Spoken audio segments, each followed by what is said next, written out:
పేరుని నాని వైరల్ అవుతుంది. పేరుని కిట్టుని అరెస్ట్ చేస్తామంటున్నారు. ఎందుకోసం? అరెస్ట్ చేయాలండి. ఎందుకంటే వాళ్ళు ఈ మధ్య మావిగన్నాని విన్నారు కదా. అంటే జగన్మోహన్ రెడ్డి గారు అంటే మచిలీపట్నం నుంచి విజయవాడ నుంచి ఏది ఇంకోటి గుంటూరు నుంచి గున్ మావిగన్నని ఒక కొత్త రాజధానిని ఆయన మాత్రం కనిపెట్టగలగటం చాలా విచిత్రంగా ఉంది. అంటే అమరావతి అనే పేరు పిలవటానికి ఆయన ఎంత నామోషిగాను ఎంత ఇబ్బందిగా ఫీల్ అవుతున్నాడంటే ఆయన ఎప్పుడు చరిత్ర చెప్పే అమరావతిని ఆంధ్రుల రాజధాని, ఆంధ్రులు మెచ్చే రాజధాని అమరావతి అని పేరు పలకడానికి కూడా ఆయన ఎంతో ఇబ్బంది పడిపోతున్నాడు. అంటే ఎంత దుస్థితిలో ఆయన మానసిక స్థితి ఉందో మనం ప్రత్యేకంగా చెప్పనవసరం. అటువంటి దాన్ని మచిలీపట్నం నుంచి తీసుకోండి, లేకపోతే విజయవాడ నుంచి తీసుకోండి, ఈ కబుర్లు ఇందాక ఎవరో కానీ అన్నారు, ఇది మన పులివెందుల నుంచి లేకపోతే కడప నుంచి ఈ 2 పదాలు మొదటే తీసుకొని నీకు సరిపోద్ది అనేసి. అంటే ఎంత సన్నాసంగా అతన్ని ట్రోల్ చేస్తున్నారో మాత్రం అతని మానసిక స్థితి అసలు ఎలా ఉందో చెప్పలేకపోతున్నాం. అలా చాలా దారుణం అమ్మ. ఒక అటువంటి మనస్తత్వం గల మనిషి ఒక రాష్ట్రానికి ముఖ్యమంత్రిగా ఎలా చేశాడో కూడా అర్థం అవట్లే. నిజంగా అతను బుర్రకాయండి అటువంటి మాటలు మాట్లాడుతున్నాడా? ఇప్పుడు అమరావతిని దేశం మొత్తం ప్రశంసించే విధంగా అమరావతిని ముందుకు తీసుకెళ్తా ఉంటే దేశం మొత్తం ఎవరెవరో నాయకులు, ఈయన మాత్రం ఒప్పుకోలేకపోతున్నాడు.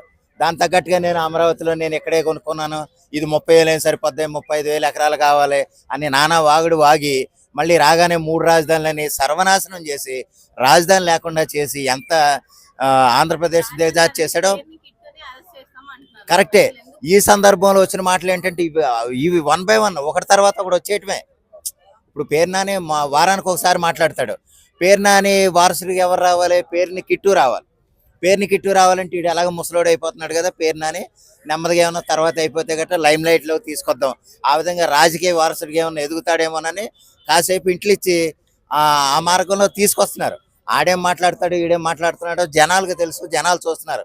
చివరికి వాళ్ళ నాయకుడినే ఎంతమంది ట్రోల్ చేస్తున్నారు అన్న సంగతి వాళ్ళకి తెలుసున్నా సరే కొన్ని ప్యాకేజీల కోసం వాళ్ళు ఉండిపోవాల్సి వస్తుంది కాబట్టి అలా ఉండిపోతారు.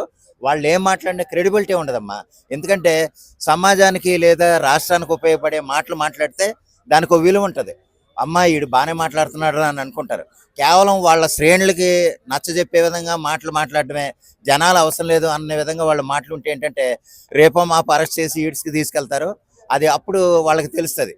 ఎందుకంటే మాట్లాడింది ఇప్పుడు అమరావతి రాజధాని నీకు అభ్యంతరం ఏంటి? ఏ విధంగా అభ్యంతరం? ఆల్రెడీ సగం పైగా కట్టి నిర్మాణం దశలో పూర్తవుతున్న సందర్భంలో రకరకాల కామెంట్లు చేసి మాకు ఆ రాజధాని ఈ రాజధాని మావిగన్ను ఇలా రకరకాల చెత్త పేర్లన్నీ తీసుకొచ్చి అమరావతి రాజధాని వెటకారం చేసే విధంగా నీ ప్రస్తావన నీ ప్రమేయాలు ఉన్నాయంటే నిన్ను ఏ విధంగా లెక్కలో ప్రత్యేకంగా చెప్పనవసరం. ఆ విధంగా పేరు నానిని కూడా అరెస్ట్ చేసి ఈ విధంగా రాజధానికి వ్యతిరేకంగా ఎవడెవడైతే మాట్లాడుతున్నాడో దానికి సంబంధించి ప్రతి ఒక్కరిని కూడా ఈడ్స్కి తీసుకెళ్లాలనుకుంటున్నాను. ఎలాగంటే ఈ మన ఏది గంజాయికో దేనికో మొత్తం ఎవరినో కానీ అలాగే తీసుకెళ్లారు. అలా తీసుకెళ్ళి అలాగే రోడ్డు మీద తన్నుకుంటా తీసుకెళ్తే కొంచెం నడవలేక నడిచారు. మొన్న మధ్య ఒక 8 మందో 10 మందో అలాగే వీళ్ళని కూడా ఈడ్స్కు తీసుకెళ్తా ఉంటే కనుక బుద్ధి వస్తుంది ఎదవలకు అనేది నా నమ్మకం అమ్మ. అలాగే అమరావతిని కించపరిచే విధంగా అమరావతి రాజధానిని తక్కువ చేసే విధంగా ఎవడు మాట్లాడినా సరే ఈ విధంగానే చేయాలనేది నా ఆలోచన. జై అమరావతి.